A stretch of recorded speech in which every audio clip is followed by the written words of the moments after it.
Hello friends, नमस्कार। आज मैं आपको जो इन्फॉर्मेशन देने जा रहा हूँ आपके लिए बहुत यूजफुल हो सकती है। आप इसको शुरू से लेकर लास्ट तक देखें, लेकिन तभी देखें जब आप अगर अगर आप ये प्लान कर रहे हैं कि अपने जैसे आपके एम्प्लॉय हैं किसी एम्प्लॉयर के यहाँ किसी स्टेट गवर्नमेंट या सेंट्रल गवर्नमेंट में आप किसी के यहाँ काम कर रहे हैं, तो आप अगर अगर आप अपने एम्प्लॉयर से परेशान हैं और आप चाहते हैं कि आप उसके अगेंस्ट केस फाइल करें, या हो सकता है आपके एम्प्लॉयर ने आपको सर्विसेज से डिटैच कर दिया है, आपको हटा दिया है सर्विसेज से, और आप प्लान कर रहे हैं कि एम्प्लॉयर के खिलाफ आप केस फाइल करें, तो उसके लिए आप जो गलतियां यूजुअली एम्प्लॉयज करते हैं केस फाइल करने में, उन गलतियों के बारे में मैं आज बताने जा रहा हूं कि जो गलतियां ना करें, जिन गलतियों को ना करने से उनको केस में फायदा होगा, वो मैं पॉइंट्स आज एक्सप्लेन करने जा रहा हूं। देखिए, सपोज आप किसी के एम्प्लॉयर के यहाँ काम कर रहे हैं, आप एक एम्प्लॉय हैं उसके, और आपको उसने हटा दिया, या फिर आप उसके खिलाफ उसकी अनफेयर लेबर प्रैक्टिसेस, जैसे कि आपको सैलरी कम मिल रही है और लोगों से, या फिर आपसे काम वो नहीं कराया जा रहा जो आप जिसके लिए आपको रखा गया है, दूसरा ही काम कराया जा रहा है। इन सब चीजों से रिलेटेड अगर आप कभी कोर्ट को अप्रोच करते हैं, मतलब किसी भी ऑनरेबल हाई कोर्ट या सुप्रीम कोर्ट या लेबर कोर्ट को अप्रोच करते हैं, तो उसके लिए आपको क्या क्या चीजें, इंफॉर्मेशन आपको क्या क्या उसके लिए क्या ऐसी बातें हैं जो आपको ध्यान में रखनी चाहिए, जिससे कि आपका केस अफेक्टेड ना हो, मतलब आपका केस उससे प्रभावित ना हो। उन सब चीजों को आपको ध्यान रखने की जरूरत है। देखिए, सीधे मैं आपको बताता हूं कि सबसे पहले की ये बात है कि अगर आप कोर्ट को अप्रोच करते हैं, तो आपको अप्रोच करने के लिए कोर्ट जो है वो तीन है। यूजुअली शुरुआत में जो आदमी अप्रोच करता है वो लेबर कोर्ट को करता है, फिर हाई कोर्ट कर सकता है, या फिर सुप्रीम कोर्ट करता है। Labour court, high court, supreme court 1 2 3 के हिसाब से होता है, मतलब पहले लेबर कोर्ट, फिर हाई कोर्ट, फिर सुप्रीम कोर्ट, ऐसे चलते हैं अगर केसेस लोग डालते हैं तो। लेकिन होता क्या है, मैं आपको एक बहुत काम की चीज बता रहा हूँ कि अगर आप किसी एम्प्लॉयर के अगेंस्ट केस डाल रहे हैं, कोई रिट पिटीशन डाल रहे हैं आप किसी एम्प्लॉयर के लिए, तो you can directly go to high court. आप लेबर कोर्ट को बाईपास करके डायरेक्ट हाई कोर्ट जा सकते हैं। इससे होगा ये, अब आप कहेंगे कि लेबर कोर्ट से हम जीतते तो हम हाई कोर्ट जाते, नहीं, मैं आपको बता रहा हूँ, होता ये है कि आप लेबर कोर्ट में जीतते हैं तो एम्प्लॉयर हाई कोर्ट में चले जाता है, और हाई कोर्ट में जीतते हैं तो सुप्रीम कोर्ट में जाता है। तो बेसिकली आपका टाइम किल होता है। एम्प्लॉयर के पास बहुत पैसा है, बहुत टाइम है, वो आपके से लड़ने के लिए it can go up to any extent, वो बहुत आराम से जा सकता है। लेकिन क्योंकि आपके पास सर्विस भी नहीं होगी उस टाइम, या फिर अगर होगी भी तो आपको सैलरी कम मिल रही होगी, और आपके पास टाइम भी कम होगा, तो उस टाइम को बचाने के लिए आप लेबर कोर्ट ना जाएं। मैं तो यही आपको सजेस्ट करता हूं कि लेबर कोर्ट की जगह डायरेक्ट अगर आप अपनी रिट पिटीशन फाइल करें तो डायरेक्ट हाई कोर्ट में ही फाइल करें। उससे आपका टाइम और आपका पैसा दोनों बचेंगे। और एक बार आप हाई कोर्ट में भी अगर आपने वही फैक्ट्स रखेंगे जो आप जो लेबर कोर्ट में रखेंगे, तो हाई कोर्ट भी उसको उसी हिसाब से सुनेगा और उस पर अच्छा फैसला देगा। क्योंकि लेबर कोर्ट में फैसला आपके पक्ष में आते आते ही 3-4 साल लग जाएंगे, तो वो टाइम आपका एक्स्ट्रा किल हो रहा है। एम्प्लॉयर को कोई दिक्कत नहीं है, एम्प्लॉयर तो उसको मेंटेन करके चलता रहेगा आगे। तो मेरा कहना यही है कि आप डायरेक्ट हाई कोर्ट में अप्रोच कर सकते हैं। पहला पॉइंट ये हो गया। दूसरा पॉइंट मैं आपको बताऊं तो दूसरा पॉइंट है कि प्रेयर। किसी भी प्रेयर क्या होती है, प्रार्थना। किसी भी रिट पिटीशन आप किसी भी हाई कोर्ट या सुप्रीम कोर्ट में किसी में भी अपनी रिट पिटीशन फाइल कर रहे हैं, तो उसके लिए आपको एक प्रेयर देनी पड़ती है। प्रेयर में आपको बताना पड़ता है जज को कि क्या आपकी रिक्वायरमेंट है, आप क्या कह रहे हैं। ये लास्ट पेज, सेकंड लास्ट या लास्ट पेज पे प्रेयर लिखी रहती है रिट पिटीशन के अंदर। उसके अंदर वो ज्यादातर जो लॉयर्स हैं और ज्यादातर जो आप एम्प्लॉयज हैं, वो ये लिखवा देते हैं कि भाई हमारा रेगुलराइजेशन करा दो। वो एक डायरेक्टली ये लिखना कि हमारा रेगुलराइजेशन की रिक्वायरमेंट करना, ये एक थोड़ी सी गलत पॉइंट है। इसकी वजह से केस कई बार एम्प्लॉय हार जाते हैं, उनको हार का मुंह देखना पड़ता है। और लॉयर्स सारे ऐसा नहीं करते हैं, लेकिन कुछ हद तक ऐसे लॉयर करते हैं कि केस लेने के लिए वो आपको परस्यू कर देते हैं, आपको कह देते हैं, आपको लालच देते हैं कि हम आपको रेगुलराइज करा देंगे। जबकि ये लिखना कि रेगुलराइज करा दो डायरेक्ट, ये आप उसको दबी भाषा में लिख सकते हैं, लेकिन आप डायरेक्टली ये नहीं लिख सकते कि रेगुलराइज करा दो। क्योंकि प्रेयर के अंदर हमेशा ये भी मेंशन होता है, आप ये भी लिखते हैं कि भाई जो कोर्ट ये महसूस करे हमारे लिए अच्छे से अच्छा, इसके अलावा जो भी आपकी प्रेयर होती है उसके अलावा जो भी अगर कोर्ट अच्छे से अच्छा करना चाहे तो वो भी कर दे, वो भी प्रेयर के अंदर होता है। लेकिन अगर आप रेगुलराइजेशन लिख देंगे तो कोर्ट सीधे रेगुलराइजेशन पे ही डिसीजन दे देगी और साफ कह देगी कि रेगुलराइजेशन पॉसिबल नहीं है टेम्परेरी एम्प्लॉय का। उसके लिए मैं आपको बता भी दूं, एक केस है, आप अगर देखें तो state of Karnataka and others versus Uma Devi and others. ये 2006 का केस है, जिसमें उमा देवी जी हैं जो एक टेम्परेरी एम्प्लॉय थी, उन्होंने केस किया था और सुप्रीम कोर्ट का जजमेंट है। और एक दो नहीं, 5 जजों का जजमेंट है ये। उन 5 जजों के जजमेंट के अंदर साफ इतने क्लॉज डाल दिए गए कि टेम्परेरी एम्प्लॉय का रेगुलराइजेशन पॉसिबल नहीं है। तो जबकि ये क्या करते हैं, टेम्परेरी एम्प्लॉय से रेगुलराइजेशन के लिए कहते हैं कि भाई हम टेम्परेरी एम्प्लॉय हैं, अब तो हम आपको रेगुलराइज कर देंगे। लॉयर ये कहते हैं कि भाई ताकि आदमी लालच में आए और हमसे केस करवाए। हालांकि सारे लॉयर्स ऐसा नहीं करते, लेकिन मोस्टली कर देते हैं इस तरीके से। तो उस चीज को ध्यान रखें, आप डायरेक्टली रेगुलराइजेशन के लिए आप रिक्वायरमेंट नहीं मांग सकते। मैं आपको बताऊं, उमा देवी का जो 2006 का जजमेंट है, उसके अगर आप पैरा 53 नेट पे भी आप सर्च करेंगे, और हो सके तो मैं इसके अंदर आपका डिस्क्रिप्शन में उसका लिंक भी डाल दूंगा, आप उसको उससे भी उमा देवी का जजमेंट पढ़ सकते हैं। उसमें साफ साफ पैरा 53 में लिखा हुआ है कि on a duly approved post, a duly qualified person work for 10 or more than 10 years can be considered for regularization। मतलब एक ड्यूली अप्रूव्ड पोस्ट, मतलब जो ऐसी पोस्ट निकली हो जो कि एडवर्टाइज हुई हो न्यूज़पेपर्स में, इसके नोटिस बोर्ड पे लगी हो, मतलब जिसको मैनेजमेंट ने अप्रूव कराकर निकाला हो, वो हुई duly approved post. Duly qualified person मतलब ऐसा आदमी जिसके अंदर जो पोस्ट उन्होंने निकाली है उसके अंदर जो क्वालिफिकेशन एलिजिबिलिटी क्राइटेरिया रखा है, जो आपकी क्वालिफिकेशन रखी है आदमी के लिए कि उनको इस क्वालिफिकेशन का बंदा चाहिए, वो सेम क्वालिफिकेशन होना चाहिए। और यही कह रहा है कोर्ट कि ड्यूली अप्रूव्ड पोस्ट मतलब एक ड्यूली अप्रूव्ड पोस्ट जो कि एड निकला है जिसका, ड्यूली क्वालिफाइड पर्सन मतलब जो क्वालिफिकेशन उसकी मांगी गई है, वर्क्स फॉर 10 और मोर देन 10 ईयर्स, मतलब 10 साल या 10 साल से ज्यादा काम करे, can be consider for regularization. मतलब उसको 10 साल से ज्यादा काम करने के बाद सोचा जा सकता है उसके बाद भी 10, ऐसा नहीं कि 10 साल के बाद आप बाउंड कर दो कोर्ट को कि मैं 10 साल हो गए मेरे को रेगुलराइज करो, तब भी सोचा जा सकता है। कोर्ट ने ये कहा है, मतलब कोर्ट का जो जजमेंट है, 5 जजों का जजमेंट, उमा देवी का जो जजमेंट है, उसमें उन्होंने ये कहा है कि 10 साल के बाद भी हम सोचेंगे, हम फिजिबिलिटी देखेंगे, चेक करेंगे कि भाई आदमी रेगुलराइजेशन के लिए है भी पॉसिबल, इसका रेगुलराइजेशन है भी सही कि नहीं।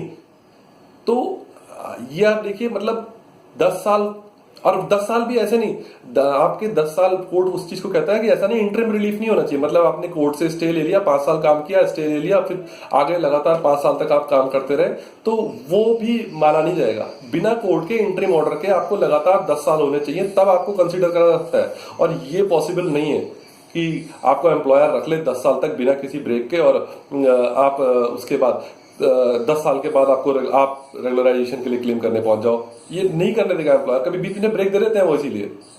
तो जब इस जजमेंट में साफ साफ लिखा हुआ है कि भाई ड्यूली अप्रूव्ड पर्सन अगर जो duly approved post duly qualified person अगर वर्क करता है 10 साल से ज्यादा, तभी उसका रेगुलराइजेशन है, जो कि पॉसिबल ही नहीं होता, तो आप रेगुलराइजेशन के लिए कह ही नहीं सकते। तो उसके अलावा आप ये कह सकते हैं, आप देखिए मैं बताऊं आपको, ये पॉसिबल था 2006 से पहले, यानी उमा देवी के जजमेंट से पहले। ये 7 जजों का जजमेंट है उमा देवी का, इस जजमेंट से पहले ये पॉसिबल था। तब क्या होता था, लोग 240 दिन लगातार काम करते थे और कोर्ट पहुंच जाते थे, और कोर्ट उन्हें रेगुलराइज कर भी देता था। लेकिन अब चेंज हो गया सिनेरियो, लोग अभी भी यही सोच के चलते हैं कि वही 240 दिन वाला फंडा अभी भी चल रहा है, लेकिन नहीं चल रहा। आप वकील के पास जाते हैं, भाई मेरे को रेगुलराइजेशन के लिए करना है, वकील कहता है हाँ भाई मैं करवा दूंगा रेगुलराइजेशन, जबकि वो जानते हैं कि रेगुलराइजेशन पॉसिबल नहीं है। तो ये पॉइंट, एक दूसरा पॉइंट गलत करते हैं हमारे एम्प्लॉइज कुछ जो कोर्ट में केस डालते हैं, इस चीज से बच के रहना चाहिए उनको। और दूसरा, वो प्रेयर में क्या मांग सकते हैं, वो मांग सकते हैं equal pay for equal work मांग सकते हैं। वो कहें कि भाई हम जो काम कर रहे हैं, मैं जो काम कर रहा हूं, वही एक परमानेंट आदमी जो मेरी डेजिग्नेशन का है वो कर रहा है, उसको वो सैलरी मिल रही है, वो मुझे सैलरी नहीं मिल रही है, तो मेरे को वही सैलरी मिलनी चाहिए, ये चीज आप मांग सकते हो। लेकिन इसके साथ भी एक प्रॉब्लम है, इसके साथ आप ये है, आपको ये शो करना पड़ेगा, जो आप जिस आदमी के लिए कह रहे हैं कि मेरे साथ जो परमानेंट आदमी काम कर रहा है सेम डेजिग्नेशन पे, जो आपका डेजिग्नेशन है उसका भी डेजिग्नेशन सेम है, उस पर भी जो एम्प्लॉय काम कर रहा है, आपको ये शो करना पड़ेगा आपका डेजिग्नेशन भी वही है, सेम डेजिग्नेशन उसका भी वही है। बहुत सी कंडीशंस डाली हुई है इसके लिए भी लॉयर ने, जजेस ने। आप देखिए, मैंने इसके लिए एक केस बना रखा है, इसका एक वीडियो बना रखा है, इस वीडियो का लिंक आपको ऊपर मिल जाएगा। इस लिंक पे आप क्लिक करके उस वीडियो को देख सकते हैं, जिसके अंदर कंडीशंस दी हुई हैं कि equal pay for equal work लेने के लिए क्या कंडीशंस होनी चाहिए, तब आप equal pay for equal work के लिए एलिजिबल हो जाएंगे। तो देखिए, इसके अलावा मैं आपको बताऊं कि जब आप इक्वल पे और इक्वल वर्क के लिए कहते हैं, आप इसके अलावा प्रेयर में कंपनसेशन के लिए भी, यानी कि आप अपनी कंपनसेशन का मतलब आप उसके लिए आप ये कहेंगे मुआवजे के लिए भी आप कह सकते हैं कि भाई मेरे को मुआवजा दिया जाए, मेरे साथ ये अनफेयर लेबर प्रैक्टिस हुई है। या आप कह सकते हैं कि मेरे को सर्विस से निकाल दिया तो मुझे वापस सर्विस में अटैच किया जाए और मेरे को सैलरी वही दी जाए जो कि जिसके लिए मैं एलिजिबल हूं equal pay for equal work के तहत। ये तो आप कह सकते हैं, लेकिन आप ये नहीं कह सकते कि आप रेगुलराइज कर दें। देखिए, रेगुलराइज कराने के लिए तो एक ही फंडा है, जब या तो गवर्नमेंट खुद करे कानून बना के, या फिर आपकी मैनेजमेंट खुद चाहे कि भाई इसे रेगुलराइज करा, तभी आप रेगुलराइज हो सकते हो। अदरवाइज दूसरा एक तरीका मैंने भी किया हुआ है, आप देखिए ऊपर एक लिंक आ रहा है, इस लिंक को क्लिक करके आप देख सकते हैं। मैंने एक और वीडियो बनाया है, उस वीडियो के तहत हम एक मुहिम सी शुरू कर रहे हैं, जिससे अगर रेगुलराइजेशन चाहिए किसी को, लगातार हम टेम्परेरी एम्प्लॉयज सबको इकट्ठा करके करना चाह रहे हैं, तो आप उस लिंक को क्लिक करके उस वीडियो को देख सकते हैं और उस वीडियो से आपको पता लगेगा कि क्या हम कर रहे हैं। मैं वीडियो ज्यादा लंबा ना बन हो जाए, इसलिए मैं उस वीडियो का डिस्क्रिप्शन इसमें नहीं दे पा रहा हूं, लेकिन आप उस वीडियो को जाके देख सकते हैं, ये लिंक उसका है और ऊपर जो भी आया था। और इसके अलावा मैं आपको ये बात बताऊं कि जो गलती और क्या करते हैं, जो आप केस, सपोज आपने किसी एम्प्लॉय के यहाँ केस किया, एम्प्लॉयर को केस कर रहे हो किसी एम्प्लॉयर के अगेंस्ट, तो एम्प्लॉयज क्या गलती करते हैं, वो बेसिकली कोई भी लॉयर चूज किया, उसको भाई किसी ने कह दिया मेरा जानने वाला ये है, आप उसको कर लेते हैं, वो बढ़िया लॉयर है, ये गलती करते हैं, जबकि ये गलती नहीं होनी चाहिए। आपने देखा आपको क्या होता है, अगर आपकी गला खराब है तो आप किसके पास जाते हैं, ईएनटी के डॉक्टर के पास जाते हैं। आपकी आंख खराब है, आप किस पे जाते हैं, ऑप्थेल्मोलॉजिस्ट पे जाते हैं, आंखों के डॉक्टर पे। आपको खांसी हो रही है, आप किस पे जाते हैं, आप चेस्ट फिजिशियन पे जाते हैं। आपको पेट से रिलेटेड दिक्कत है, आप किस पे जाते हैं, आप गैस्ट्रोएंटरोलॉजिस्ट पे जाते हैं। तो उसी तरीके से आपको वाइजली चूज करना है, मतलब बुद्धि से आपको चूज करना पड़ेगा अपना लॉयर भी। आपको पहले सर्वे करना पड़ेगा, थोड़ा जाके आप सर्वे जाइए और सर्वे करिए कौन सा लॉयर बेटर है सर्विस मैटर के लिए। ऐसा है, जरूरी नहीं है कि एक आदमी जो क्रिमिनल लॉयर है वो जरूरी नहीं है कि वो सर्विस मैटर में भी अच्छा लॉयर होगा। अगर वो क्रिमिनल लॉयर आपका केस लड़ेगा तो जरूरी नहीं है कि आपको जिता दे। तो आपको बहुत वाइजली चूज करना पड़ेगा अपना लॉयर, ये भी एक पॉइंट है, आप अपने लॉयर को बहुत वाइजली चूज करिए। और उसके साथ साथ एक चीज और ध्यान रखिए, जब आपका लॉयर फाइनल हो जाए तो उससे पूछिए आपकी कितनी फीस हुई, और जब वो फीस के बारे में बताए तो उसकी वीडियो रिकॉर्डिंग भी कर ले, ताकि ये श्योर हो जाए कि आपकी फीस इतनी है और हमको इतनी फीस देनी है। और जब फीस देनी होगी, हर फीस को आप चेक से ही दें, क्योंकि अगर आप फीस को चेक से नहीं देंगे तो आपका पास रिकॉर्ड नहीं रहेगा, ताकि अगर कल के दिन को आप लॉयर से कहें कि हमने सारी फीस दे दी है आपकी, तो आपके पास रिकॉर्ड रहे, आपने कहा था इतना पैसे की आपकी फीस है और आपके चेक ये है। आप आरटीजीएस करें, आप मनी ट्रांसफर करें, चेक से दें, तो आप आगे आने वाले टाइम में ये भी कह सकते हैं कि भाई हम आपको पूरी फीस दे चुके हैं। ये एक ऑप्शन आपके पास अच्छा है, कभी भी लॉयर को फीस दें तो चेक से ही दें, ये आप इसका भी ध्यान रखें। और इसके अलावा लॉयर से एक चीज और कहते हैं, आप जब भी कोई पेपर या कोई भी फाइल करें, कोई भी चीज, सप्लीमेंट्री एफिडेविट या कोई भी चीज एफिडेविट आप फाइल करें कोर्ट में, तो उसकी एक कॉपी आप मुझे भी दें। मतलब उस कॉपी को रखने से क्या फायदा होगा आपको, आपके पास भी सेम वही बंच हो जाएगा जो एक लॉयर के पास है। उस बंच को, जो पेपर्स जो जमा करे गए हैं कोर्ट के अंदर, उसको आप रेगुलरली पढ़ते रहें कि क्या आपका लॉयर बोल रहा है कोर्ट के आगे। आप हर डेट पे भी जाएं लॉयर के साथ, ताकि होगा क्या, केस किस तरीके से मूवमेंट कर रहा है वो आपको पता रहे, आपको हर चीज का पता रहे कि आपका लॉयर केस को किधर लेके जा रहा है। ऐसा ना हो, देखिए मैं सारे लॉयर्स के लिए नहीं कह रहा, लेकिन कुछ ऐसे लॉयर करते हैं, ऐसा ना हो कि वो आपके एम्प्लॉयर से मिलके आपको ही धोखा दे दे। जब आप हर डेट पे जाएंगे और डेट पे देखेंगे और बंच पेपर्स को पढ़ेंगे भी और समझेंगे भी, तब आप उसको एडवाइस भी अच्छी कर सकेंगे लॉयर को। अगर आप लॉयर को अच्छा सजेस्ट करेंगे तो लॉयर अच्छा फाइट कर पाएगा। और आप जब लॉयर के ऊपर ये प्रेशर रहेगा कि हाँ भाई ये बंदा पूरा परस्यू कर रहा है केस को, तो वो दूसरी पार्टी से हाथ नहीं मिला सकेंगे, उसमें उनको प्रॉब्लम होगी। देखिए, इसके अलावा मैं आपको एक चीज और बता दूं कि जितना अच्छी इंफॉर्मेशन आप एडवोकेट को देंगे, उतनी अच्छी इंफॉर्मेशन वो आगे कम्युनिकेट कर पाएगा और उतना अच्छा आपका केस हो पाएगा। उसके लिए एक चीज और है, आप अपने एम्प्लॉयर से अलग अलग इंफॉर्मेशन निकालने के लिए एक हथियार और यूज कर सकते हैं, जिसका नाम है RTI, right to information act. आप इसके लिए देखिए ऊपर एक लिंक आ रहा है, इस लिंक पे क्लिक करिएगा, मैं इसका डिस्क्रिप्शन नीचे भी अपने डिस्क्रिप्शन में डाल दूंगा। आप उससे भी इस वीडियो को देख सकते हैं कि आप ऑनलाइन RTI कैसे फाइल करें। ऑनलाइन RTI फाइल करेंगे तो आपको जो भी आप रिक्वायरमेंट, जो भी चीजें मांगेंगे, उसकी आपके एम्प्लॉयर को जो भी आप जिससे रिगार्डिंग आप इन्फॉर्मेशन मांगेंगे वो आपके एम्प्लॉयर को देनी पड़ेगी, और हो सकता है वो आपके केस से फायदेमंद हो। तो RTI का यूज करके मैंने खुद अपने केस के अंदर 30 से 40 RTI कम से कम RTI होंगी जो कि मैंने फाइल करी है ऑनलाइन, और ऑनलाइन फाइल करके उससे मेरे को बहुत अच्छी इंफॉर्मेशन मिली भी है। ऐसी इंफॉर्मेशन मिली है जो कि बहुत ही टर्निंग पॉइंट केस के लिए साबित हो सकती है, और मेरे केस में हुई भी है। तो मैं आपको बता रहा हूं, आप RTI फाइल करने के लिए ऑनलाइन RTI कैसे फाइल करें वो देख सकते हैं आप मेरे डिस्क्रिप्शन में भी, और ऊपर लिंक भी आ रहा होगा, आप उसे भी देखिएगा। उससे आप पेपर ऑनलाइन RTI मार के आप फाइल करने के बाद आप एम्प्लॉयर से डिफरेंट इंफॉर्मेशन निकाल सकते हैं। और उसके बाद आप देखिए कि जब आपके पास सारी इंफॉर्मेशन होगी, देखिए फाइनली मैं एक बात और बता दूं आपको, अपने केस को आप परस्यू करते रहिए। तो और इसके अलावा एक और पॉइंट ऐसा भी है कि अगर आपको लगता है कि आपके पास पैसे नहीं है, आपका लॉयर आपका केस ढंग से नहीं कर रहा, तो क्योंकि आपने उसको पूरी इन्फॉर्मेशन दे दी, आपने उसे पूरे पैसे दे दिए, चेक से भी दे दिए, आप प्रूव कर सकते हो कि हाँ मैंने आपको पैसे पूरे दे दिए, आप मुझे नो ड्यू सर्टिफिकेट दीजिए। आपके पास एक और ऑप्शन और है, इसे कहते हैं पार्टी इन पर्सन। अगर आप क्वालिफाइड हैं, थोड़ा बोल सकते हैं जज के सामने और अपना केस पढ़ के आपने रखा हुआ है, तो आप अपना केस खुद भी रिप्रेजेंट कर सकते हैं केस के सामने। वो खैर आगे की बात है, अगर आपको लगता है कि आप ऐसा कर सकते हैं तब आप उसे करिए। लेकिन उसके अलावा मतलब आप जो मैं पॉइंट्स आपको बता रहा हूं कि अगर आपने केस फाइल करना है कोर्ट में अपने एम्प्लॉयर के खिलाफ, तो कुछ बातों को ध्यान रखें। नंबर 1, आपको एक तो you can approach directly to high court. आप हाई कोर्ट को डायरेक्ट अप्रोच कर सकते हो, सुप्रीम लेबर कोर्ट को आप बाईपास कर सकते हो ताकि आपका टाइम बचे, पैसे बचे।